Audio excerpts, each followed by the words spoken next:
এখন সম্প্রচারিত হবে রেডিও তেহরান থেকে আজকের সর্বশেষ বিশ্ব সংবাদ।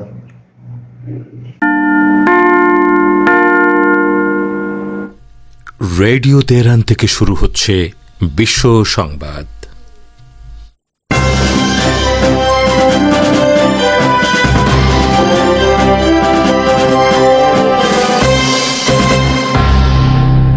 শুরুতেই সংবাদ শিরোনাম।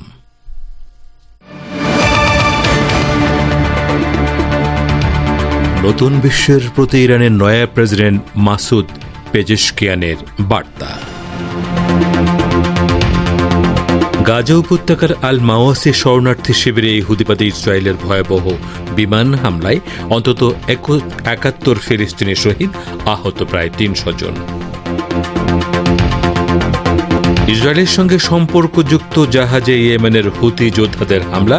ইয়েমেনে এ যাবৎকালের মধ্যে বৃহত্তম ইসরায়েল বিরোধী সমাবেশ অনুষ্ঠিত।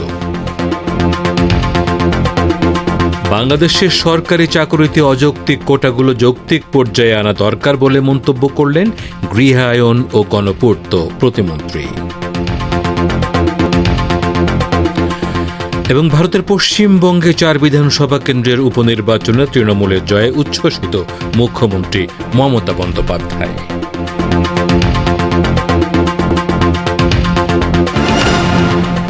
আসসালামু আলাইকুম। এতক্ষণ গুরুত্বপূর্ণ সংবাদ শিরোনাম শুনলেন। এবারে বিস্তারিত বিশ্ব সংবাদে আপনাদের স্বাগত জানাচ্ছি। আমি গাজী আব্দুর রশিদ। ইরানের নয়া প্রেসিডেন্ট বলেছেন তার সরকার উত্তেজনা কমানোর যে কোনো সৎ প্রচেষ্টাকে স্বাগত জানাবে এবং সততার সাথে ওই প্রচেষ্টার জবাব দেবে। পার্স টুডে আরও জানায়, নতুন বিশ্বের কাছে আমার বার্তা শিরোনামে তেহরান টাইমসকে দেয়া এক নোটে একথা লেখেন।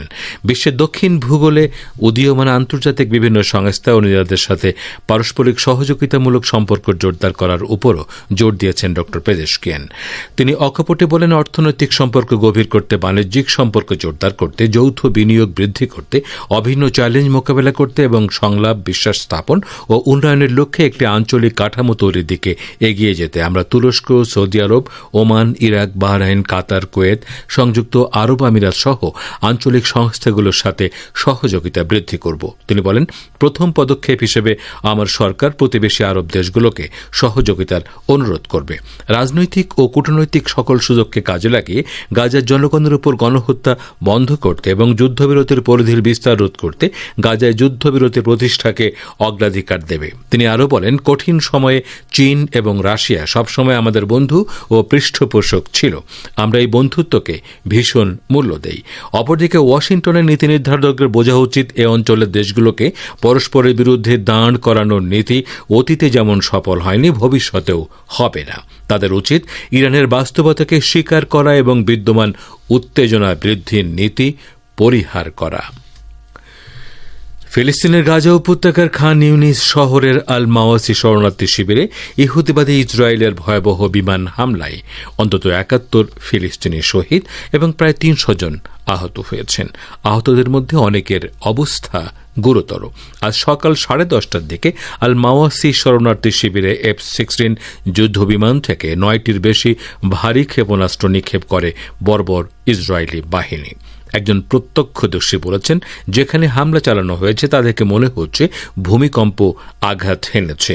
ভয়াবহ ওই হামলার পর অ্যাম্বুলেন্স ও সিভিল ডিফেন্স টিমের সদস্যরা ঘটনাস্থলে গেলে তাদের উপর গুলি চালায় Israeli quadcopter drone. Kuwait field হাসপাতালের প্রধান সোহাইব আল হামস খান ইউনিসের আল মাওয়াসি শরণার্থী শিবিরের হামলাকে একটি প্রকৃত গণহত্যা বলে অভিহিত করেছেন। অবরুদ্ধ গাজা উপত্যকার উত্তরাঞ্চলীয় গাজা সিটির তাল আল হাওয়া এলাকার এক অংশ থেকে ইহুদিবাদী ইসরায়েলি সেনারা সরে যাওয়ার পর উদ্ধারকর্মীরা অন্তত ৬০টি পচা গলা মৃতদেহ উদ্ধার করেছেন। দখলদার সেনাদের হাতে নির্মমভাবে নিহত এসব মানুষের বেশিরভাগ নারী ও শিশু। ইসরায়েলি সেনারা টানা 7 দিন ধরে তাল আল হাওয়া এলাকায় গণহত্যা অভিযান চালিয়ে শুক্রবার সকালে এর একাংশ থেকে সরে গেলে ভয়াবহ হত্যাযজ্ঞের বিষয়টি স্পষ্ট হয়ে ওঠে। সিভিল ডিফেন্সের কর্মীরা বলছেন তারা বিধ্বস্ত ভবন ও সড়কগুলো থেকে অন্তত 60টি মরদেহ উদ্ধার করেছেন, যেগুলোর বেশিরভাগেরই মুখমণ্ডল শনাক্ত করা সম্ভব নয়। গাজা সিভিল ডিফেন্সের পরিচালক মাহমুদ বাসাল বলেছেন এসব মরদেহের কোনোটিকে মাটি চাপা দেয়া হয়েছিল, কিছু লাশ নিকটস্থ হাসপাতালে নিয়ে যাওয়া হয়েছিল। এখন বিধ্বস্ত ভবনগুলোর নিচে বহু লাশ চাপা পড়ে রয়েছে। ইসরায়েলের সাথে সম্পর্কযুক্ত একটি জাহাজে হামলা চালিয়েছে ইয়েমেনের হুতি আনসারুল্লাহ আন্দোলন সমর্থিত সামরিক বাহিনী। শুক্রবার লোহিত সাগর এবং বাবাল মান্দাব প্রণালীতে ওই জাহাজে 2 দফা হামলা চালানো হয়। ইয়েমেনের সামরিক বাহিনীর মুখপাত্র ব্রিগেডিয়ার জেনারেল ইয়াহিয়া সারি এক বিবৃতিতে জানিয়েছেন, গাজায় ইহুদিবাদী ইসরায়েলের বর্বর সেনারা যে গণহত্যা চালাচ্ছে তার প্রতিবাদে ইসরায়েলের সাথে সম্পর্কযুক্ত জাহাজটিতে ব্যালিস্টিক ক্ষেপণাস্ত্র এবং ড্রোন দিয়ে হামলা চালানো হয়। হামলার শিকার জাহাজটির নাম চেরি সেলস। ইহুদিবাদী ইসরায়েলের বন্দর অভিমুখে কোনো জাহাজ পরিচালনার ব্যাপারে নিষেধাজ্ঞা আরোপ করা হলেও তা উপেক্ষা করে চেরি সেলসের নামের এই জাহাজটি ইসরায়েলের বন্দরের দিকে যাচ্ছিল। জেনারেল সারি বলেন, যতক্ষণ পর্যন্ত গাজা উপত্যকার জনগণের উপর ইসরায়েলের এই আগ্রাসন বন্ধ না হবে ততক্ষণ পর্যন্ত হামলা অব্যাহত থাকবে। অবরুদ্ধ গাজা উপত্যকার নিরীহ ফিলিস্তিনি জনগণের প্রতি সংহতি প্রকাশ করে ইয়েমেনের লাখ লাখ মানুষ বিক্ষোভ দেখিয়েছেন। শুক্রবার ইয়েমেনের উত্তরাঞ্চলীয় শহর সায়দা ও রাজধানী সানা সহ সারা দেশের প্রতিটি শহর ও জনপদে ইসরায়েল বিরোধী বিক্ষোভ হয়েছে। সানায় শুক্রবার এযাবৎকালের মধ্যে বৃহত্তম বিক্ষোভ অনুষ্ঠিত হয়। বিক্ষোভকারীরা গাজা উপত্যকায় দখলদার সেনাদের ভয়াবহ গণহত্যা ও ধ্বংসযজ্ঞের নিন্দা জানিয়ে স্লোগান দেন। এসব স্লোগানের মধ্যে ছিল, আমরা গাজার সঙ্গে আছি, আমরা আমেরিকা ও তার সমর্থকদের বিরুদ্ধে লড়াই করব ইত্যাদি। ইয়েমেনের বিক্ষোভকারী জনতা গাজার সমর্থনে ইয়েমেনের সশস্ত্র বাহিনীর নৌ অভিযানগুলোর প্রশংসা করেন। গত বছরের অক্টোবর মাসে গাজা ইসরায়েলি গণহত্যা শুরু হওয়ার পর থেকে প্রতি শুক্রবার ইয়েমেনবাসীর রাস্তায় নেমে বিক্ষোভ প্রদর্শন করে আসছেন। আপনারা বিশ্ব সংবাদ শুনছেন রেডিও তেহরান থেকে, আর প্রচারিত হচ্ছে বাংলাদেশ ও ভারতে শর্টওয়েভ 25 মিটার ব্যান্ডে, এছাড়া বিশ্বজুড়ে ইন্টারনেট ও স্যাটেলাইটে। বাংলাদেশের গৃহায়ন ও গণপূর্ত মন্ত্রী ওবায়দুল মোক্তাদির চৌধুরী সরকারি চাকরিতে কোটা সম্পর্কে বলেছেন, আমরা মনে করি কোটা সংরক্ষণের প্রয়োজনীয়তা আছে, তেমনি অযৌক্তিক কোটাগুলো যৌক্তিক পর্যায়ে আনা দরকার, সে বিষয়ে আমরা কাজ করছি এবং করব। আজ দুপুরে মাদারীপুরের শিবচর পৌর শহরে বৃক্ষরোপণ কর্মসূচি শেষে সাংবাদিকদের প্রশ্নের জবাবে একথা বলেন তিনি। মন্ত্রী বলেন, শিক্ষার্থীদের বলবো, আপনারা আরেকটু অপেক্ষা করুন, ধৈর্য ধারণ করুন। এভাবে আপনারা পড়াশোনা নষ্ট করে যেভাবে মাঠে আছেন, আপনাদের প্রতি সিম্প্যাথি থাকলেও আমরা মনে করি আপনারা নিজেদের ক্ষতি করছেন। ওবায়দুল মোক্তাদির চৌধুরী বলেন, আপনারা মাঠ থেকে উঠে আসুন, পড়াশোনায় মনোনিবেশ করুন। শেখ হাসিনার দল আওয়ামী লীগ জনগণের প্রতি যথেষ্ট সংবেদনশীল, ছাত্রছাত্রীদের প্রতিও সংবেদনশীল। ভারতের পশ্চিমবঙ্গে উপনির্বাচনে 4 বিধানসভা কেন্দ্রে জয়ের কৃতিত্ব মানুষকে দিলেন মুখ্যমন্ত্রী মমতা বন্দ্যোপাধ্যায়। আজ বিকেলে মুম্বাই থেকে কলকাতা বিমানবন্দরে ফিরে মমতা বলেন, অনেক চক্রান্ত হয়েছিল, একদিকে এজেন্সি, অন্যদিকে বিজেপি, কিন্তু মানুষই সব রুখে দিয়েছেন, ফলে পুরো কৃতিত্বটাই সাধারণ মানুষের।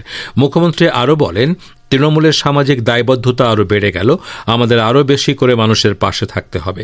লোকসভা এবং 4 কেন্দ্রে উপনির্বাচনের এই জয় আগামী 21 জুলাই শহীদদের উৎসর্গ করা হবে বলে জানান তিনি। উল্লেখ্য, উপনির্বাচনের মানিকতলা কেন্দ্রটি ধরে রাখার পাশাপাশি বিজেপির হাত থেকে রায়গঞ্জ, রানাঘাট, দক্ষিণ এবং বাগদা বিধানসভা কেন্দ্রটি ছিনিয়ে নিয়েছে রাজ্যের শাসক দল তৃণমূল কংগ্রেস। আপনারা বিশ্ব সংবাদ শুনছেন রেডিও তেহরান থেকে।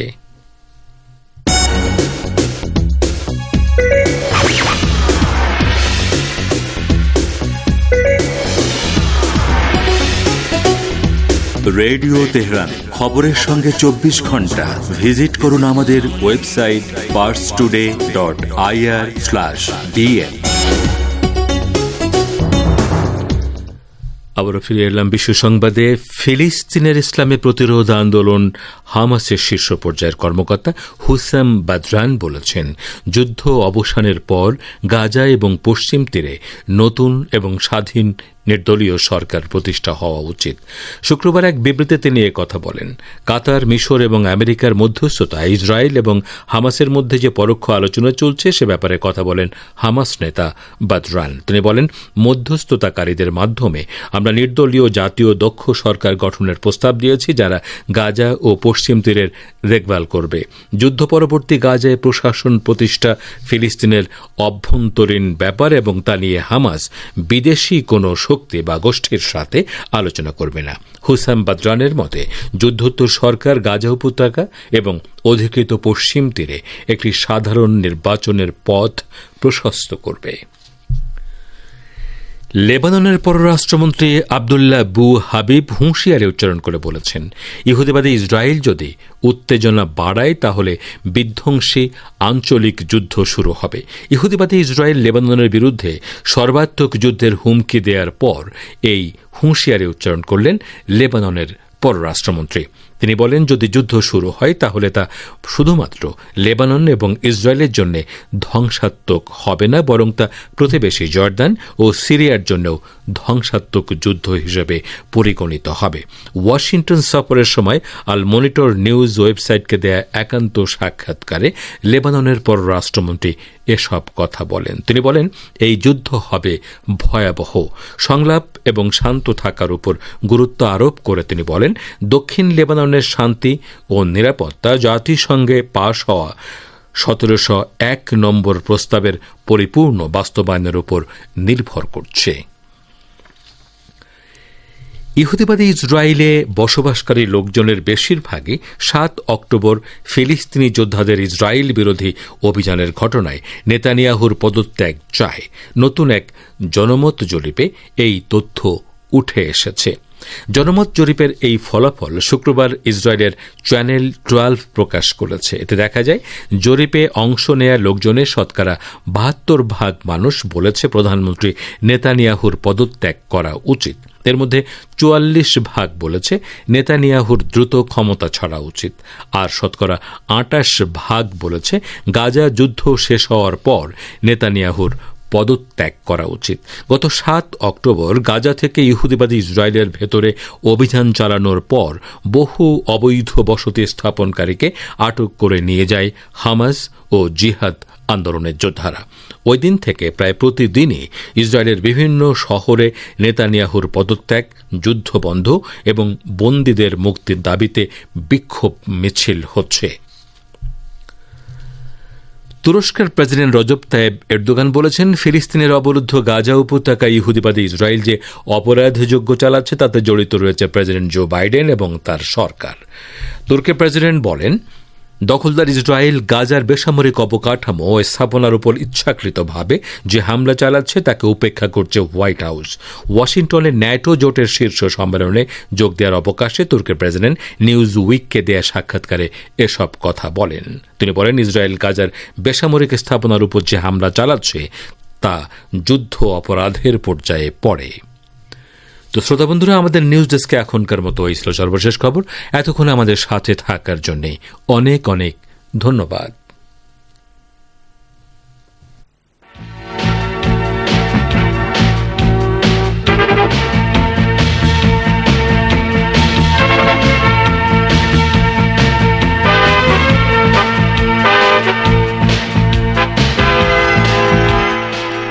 বিশ্ব সংবাদ শুনলেন রেডিও তেহরান থেকে। শ্রোতা বন্ধুরা, এবারে আমন্ত্রণ জানাচ্ছি সংবাদ ভাষ্যের অনুষ্ঠান দৃষ্টিপাতে। ইসরায়েলের সঙ্গে ন্যাটোর সহযোগিতার বিষয়ে আপত্তি জানিয়েছে স্পেন ও তুরস্ক। এ সম্পর্কে দৃষ্টিপাতে শুনুন একটি সংবাদ ভাষ্য সহকর্মী আমির হোসেনের পরিবেশনায়।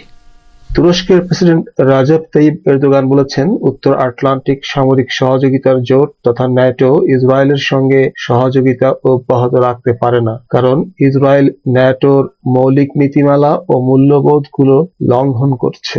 এরদোগান ওয়াশিংটনে ন্যাটোর শীর্ষ বৈঠকে অংশ নেওয়ার পর এক সংবাদ সম্মেলনে এ মন্তব্য করেছেন। এরদোগান বলেছেন, ইসরায়েল গাজায় ফিলিস্তিনিদের উপর গণহত্যা চালাচ্ছে। এরদোগানের আগে স্পেন গাজা ও ইউক্রেন সংকটের বিষয়ে ন্যাটোকে সমান দৃষ্টির নীতি গ্রহণের আহ্বান জানিয়েছে। উল্লেখ্য, ওয়াশিংটনে ন্যাটোর শীর্ষ সম্মেলনের সমাপনী ইশতেহারে গাজার ব্যাপারে একটি শব্দও স্থান পায়নি। ইরানি বিশ্লেষক আলী নেকমানেশ এ প্রসঙ্গে বলেছেন, ন্যাটো জোট ও গোটা পাশ্চাত্য বৈশ্বিক ঘটনা প্রবাহের ক্ষেত্রে দ্বিমুখী নীতি ও আচরণ দেখিয়ে আসছে, আর গাজা সংকটের ক্ষেত্রে তাদের এই প্রতারণা খুব ভালোভাবে চোখে পড়ছে। তুরস্ক এমনকি স্পেনের মতো ন্যাটোর কোনো কোনো সদস্যের দৃষ্টিভঙ্গি গাজা ও ইউক্রেন যুদ্ধের দ্রুত অবসানে সহায়ক হতে পারে।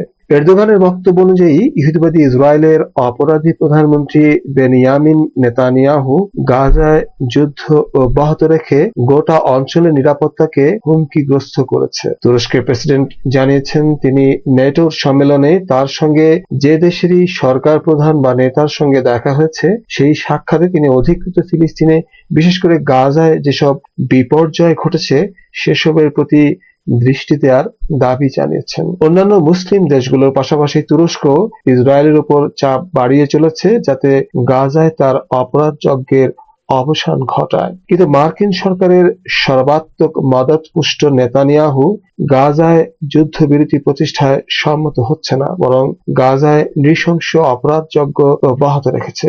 সম্প্রতি জাতিসংঘের ঘোষিত স্কুল কেন্দ্রিক দুটি শরণার্থী শিবিরে নির্বিচার বোমা হামলা চালিয়ে ইসরায়েল বিপুল সংখ্যক বেসামরিক ও প্রতিরক্ষাবিহীন ফিলিস্তিনিকে হতাহত করেছে, যাদের বেশিরভাগই নারী ও শিশু। তুরস্কের প্রেসিডেন্ট এরদোগানের বক্তব্য অনুযায়ী, হেগের আন্তর্জাতিক বিচারালয়ে ইসরায়েলের বিরুদ্ধে দক্ষিণ আফ্রিকার নানা মামলায় শরিক হয়েছে তুরস্ক।